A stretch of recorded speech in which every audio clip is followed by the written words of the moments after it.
S, ಅಯೋಧ್ಯೆಯಲ್ಲಿ ರಾಮ ಮಂದಿರ ಒಂದೊಂದು ಬೆಳವಣಿಗೆಯಲ್ಲೂ ಕೂಡ ರಾಜಕೀಯ ಬಣ್ಣ ಲೇಪನ ಮಾಡಲಾಯಿತು. ಈಗ ಅಲ್ಲಿ ರಾಮಲಲ್ಲಾ ಪ್ರಾಣ ಪ್ರತಿಷ್ಠಾಪನೆಯಲ್ಲಿ ಆಹ್ವಾನ ಕೊಟ್ಟಂತಹ ಸ್ವಾಮೀಜಿ, ರಾಜ್ಯದ ಮಟ್ಟಿಗೆ ಹೇಳೋದಾದ್ರೆ ರಾಜ್ಯದ ಸ್ವಾಮೀಜಿಗಳೇನು ಭಾಗಿಯಾಗಿದ್ರು, ಅದರ ಹಿಂದೆ ಏನು ಲೆಕ್ಕಾಚಾರ ಇದೆ ಅನ್ನೋದು ಬಹಳ ದೊಡ್ಡ ಚರ್ಚೆ ಆಗ್ತಾ ಇದೆ. ಅದ್ರ ಬಗ್ಗೆ ನಾವು ಚರ್ಚೆ ನಡೆಸ್ತಾ ಇದ್ವಿ. ಯೋಗೇಶ್ ಅವ್ರು ನಿಮ್ಗೊಂದು ಪ್ರಶ್ನೆ ಕೇಳಿದ್ರು, ಬರೀ ಮೋದಿ ಮತ್ತು ರಾಮ ಮಂದಿರ ಮುಂದೆ ಇಟ್ಕೊಂಡು ನೀವು ಚುನಾವಣೆಗೆ ಹೋಗೋದಲ್ಲ, ಈ 10 ವರ್ಷದ ಟ್ರ್ಯಾಕ್ ರೆಕಾರ್ಡ್ ಏನಿದೆ ಅದನ್ನ ಜನರ ಮುಂದೆ ಇಡಿ ಅಂತ.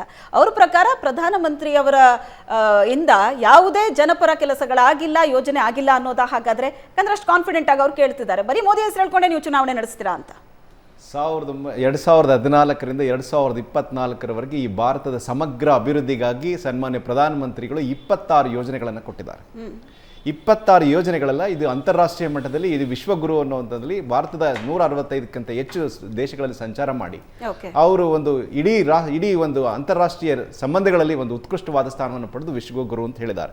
ಅವರು ಹೇಳುವಂಥ ಕೆಲವು ಸ್ಕೀಮ್ಗಳನ್ನು ನಾವು ಹೇಳುವಂಥದ್ದಾದರೆ, ಕಿಸಾನ್ ಯೋಜನಾ ಪ್ರತಿ ರೈತನಿಗೂ ಕೂಡ 6,000 ರೂಪಾಯಿನ 125 ಮಿಲಿಯನ್ಗೆ ತಲುಪಿಸುವಂಥ ಕೆಲಸವನ್ನು ಮಾಡಿದ್ದಾರೆ. ಮತ್ತೆ ಈ ಒಂದು ಕರೋನಾ ಸಂದರ್ಭದಿಂದ ಇದುವರೆಗೂ ಮುಂದುವರ್ಕೊಂಡು ಸುಮಾರು 80 ಕೋಟಿ ಜನರಿಗೆ ಅವರು ಅಕ್ಕಿಯನ್ನ ಒಂದು ಆಹಾರವನ್ನು ಕೊಡುವಂತ ಕೆಲಸ ಮಾಡಿದ್ದಾರೆ. ಆಮೇಲೆ ಜಲ್ ಜೀವನ್ ಮಿಷನ್ ಅಲ್ಲಿ ಯೋಗೇಶ್ ನಾನು ಹೇಳ್ತೀನಿ, ಆಮೇಲೆ ತಾವು ಹೇಳಿ ಏನಾದ್ರು ತಪ್ಪಿದ್ರೆ, ಅಥವಾ ನೀವೇನಾದ್ರೂ ಇದಕ್ಕಿಂತ ಜಾಸ್ತಿ ಮಾಡಿದ್ರೆ. ಸ್ವಚ್ಛ ಭಾರತ್ ಮಿಷನ್, PM ಮುದ್ರಾ ಯೋಜನಾ, ಸ್ಮಾರ್ಟ್ ಸಿಟಿ ಯೋಜನಾ, ಯೋಜನೆಗಳು, ಬೇಟಿ ಪಡಾವ್ ಬೇಟಿ ಬಚಾವ್ ಬೇಟಿ ಪಡಾವ್, ಉಜಾಲ ಯೋಜನಾ, PM ಸ್ವಚ್ಛ ಭಾರತ್ ಯೋಜನಾ, ಇದರಲ್ಲಿ ಸುಮಾರು 11 ಕೋಟಿ ಶೌಚಾಲಯಗಳನ್ನು ಕೊಡಲಾಗಿದೆ. ಹೀಗೆ 26 make in India, stand up India, ಹೀಗೆ ಸುಮಾರು 26 ಸ್ಕೀಮ್ನಲ್ಲಿ ಇವತ್ತು ಇಡೀ ಭಾರತವೇ ಎದ್ದು ನೋಡುವಂಥ ಒಂದು ಸ್ಕೀಮ್ಗಳನ್ನು ಭಾರತದಲ್ಲಿ ಕೊಟ್ಟಂಥದ್ದು ಕೀರ್ತಿ ಸನ್ಮಾನ್ಯ ಶ್ರೀ ಮೋದಿಜಿ ಅವರಿಗೆ. ಕಾಂಗ್ರೆಸ್ನವ್ರು ಹೇಳ್ತಾರೆ ಇದು ಪಾಲಿಟಿಕ್ಸ್ ಅಂತ. ಅವ್ರು ಹೇಳಿರೋ ಸ್ಕೀಮ್ ನೋಡ್ಲಿ, ಇದು ಎಲ್ಲದಕ್ಕಿಂತ ಮಿಗಿಲಾಗಿ ನಾನು ನಿಮ್ಮ ಒಂದು ಮಾತನ್ನು ಹೇಳಿಕ್ಕೆ ಬಯಸ್ತೇನೆ. ಈ 9 ವರ್ಷದಲ್ಲಿ ಒಂದೇ ಒಂದು ಭ್ರಷ್ಟಾಚಾರದ ಆರೋಪ ಈ ಒಂದು ನಮ್ಮ ಮೋದಿಜಿಯವರ ಸರ್ಕಾರದ ಮೇಲೆ ಅವರು ತೋರಿಸಲಿ. ಅವರು ಕಾಂಗ್ರೆಸ್ನವರು ಅವರ ಮುಖವನ್ನು ಹಿಂದಿರುಗಿ ನೋಡ್ಲಿ, ಅವರು ಎಷ್ಟು ಅವರೊಂದು ಭ್ರಷ್ಟಾಚಾರದಲ್ಲಿ ತೊಡಗಿದ್ದಾರೆ ಅಂತ. ಕಳಂಕರಹಿತವಾದಂತಹ ಒಂದು ಸರ್ಕಾರವನ್ನು ಕೊಟ್ಟದ್ದು, ಈ ದೇಶಕ್ಕೆ ಸೂಕ್ತವಾದಂತಹ ಒಂದು ಸಾಮಾಜಿಕ ಸ್ಕೀಮ್ಗಳನ್ನು ತಂದದ್ದು ಅಂತ ಏನಾದರೂ ಕೀರ್ತಿ ಇದ್ದಿದ್ರೆ ಈ 75 ವರ್ಷಗಳ ಸ್ವಾತಂತ್ರ್ಯದಲ್ಲಿ ಅದು ಸನ್ಮಾನ್ಯ ಶ್ರೀ ಮೋದಿಜಿಯವರು ಮಾತ್ರ ಬಿಟ್ರೆ ಬೇರೆ ಯಾರು ಮಾಡಿಲ್ಲ ಅಂತ ಹೇಳಲಿಕ್ಕೆ ನಾನು ಬಯಸ್ತೇನೆ.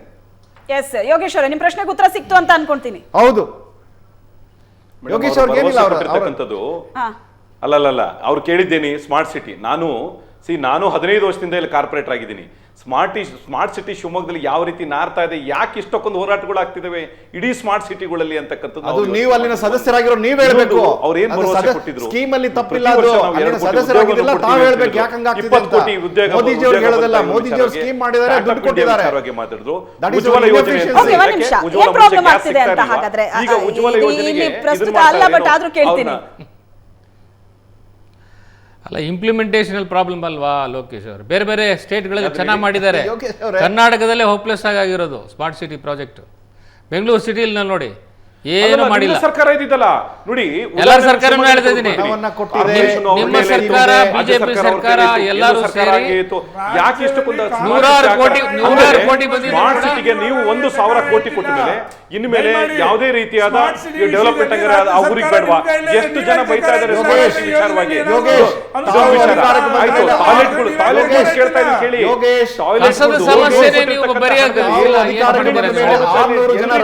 ಆತ್ಮಹತ್ಯೆ ಮಾಡ್ಕೊಂಡಿದ್ದಾರೆ. 18ರಿಂದ 23 ಸಾವಿರ ನೀರು ಕೊಟ್ಟಿಲ್ಲ, ಅಭಿವೃದ್ಧಿ ಕೆಲಸಗಳಲ್ಲಿ ಸರ್ಕಾರದಲ್ಲಿ 8 ತಿಂಗಳಿಂದ ಪ್ರಥಮ ಬಾರಿಗೆ 30 ಲಕ್ಷಕ್ಕೆ ತುಷ್ಟೀಕರಣ ಸಮುದಾಯಗಳ ಮೇಲೆ ರೇಪ್ ಆಗ್ತಿದೆ, ಕಾನೂನು ಸುವ್ಯವಸ್ಥೆ ಹೋಗಿದೆ. ಕೇಳಿಸ್ತಿಲ್ಲ, ಯಾರ ಮಾತನ್ನು ಕೇಳಿಸ್ತಾ ಇಲ್ಲ. 4 ಲಕ್ಷ ರೂಪಾಯಿ ಸಬ್ಸಿಡಿ ಕೊಡ್ತೀವಿ ಅಂತ ಹೇಳಿದ್ರು. ನನಗೆ ಯಾರ ಮಾತು ಕೇಳಿಸ್ತಾ ಇಲ್ಲ, ನನಗೆ ಯಾರ ಮಾತು ಕೇಳಿಸ್ತಾ ಇಲ್ಲ, ಯಾರ ಮಾತು ಕೇಳಿಸ್ತಾ ಇಲ್ಲ. ಯೋಜನೆ ವೇದಿಕೆಯಲ್ಲಿ ನಿಂತು ಯೋಜನೆಗಳನ್ನ ಭರ್ಜರಿ ಘೋಷಣೆ ಮಾಡ್ತಾರೆ ರಾಜಕಾರಣಿಗಳು. ನಾನು ಇಂಥ ಪಕ್ಷ ಅಂತ ಹೇಳ್ತಾ ಇಲ್ಲ, ಭರ್ಜರಿ ಕಾರ್ಯಕ್ರಮವನ್ನ ಮಾಡ್ತೀರಾ, ಸ್ಟೇಜ್ ಮೇಲೆ ನಿಂತು ಯೋಜನೆಗಳನ್ನ ಘೋಷಣೆ ಮಾಡ್ತೀರಾ. ಆದ್ರೆ ಆ ಯೋಜನೆ ಜನರನ್ನ ತಲುಪ್ತಾ ಇದೆಯಾ? ಆ ಯೋಜನೆ ನಿರ್ವಹಣೆ ಸರಿಯಾಗಿ ಆಗ್ತಾ ಇದೆಯಾ? ಯಾರು ಇದನ್ನ ಗಮನಿಸಬೇಕಾಗಿರೋದು?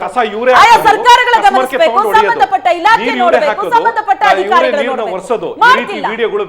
ಇಲ್ಲಿ ಪರದಾಡ್ತಿರೋದು ಜನಸಾಮಾನ್ಯರು ಅಷ್ಟೇ. ಇದು ಎಲ್ಲ ಪಕ್ಷಗಳು ಅಷ್ಟೇ ಪರದಾಡ್ತಿರೋದು ಜನಸಾಮಾನ್ಯರು. ಚರ್ಚೆ ಮುಂದುವರಿಯುತ್ತೆ ಒಂದು ಚಿಕ್ಕ ಬ್ರೇಕ್ ಆದ್ಮೇಲೆ.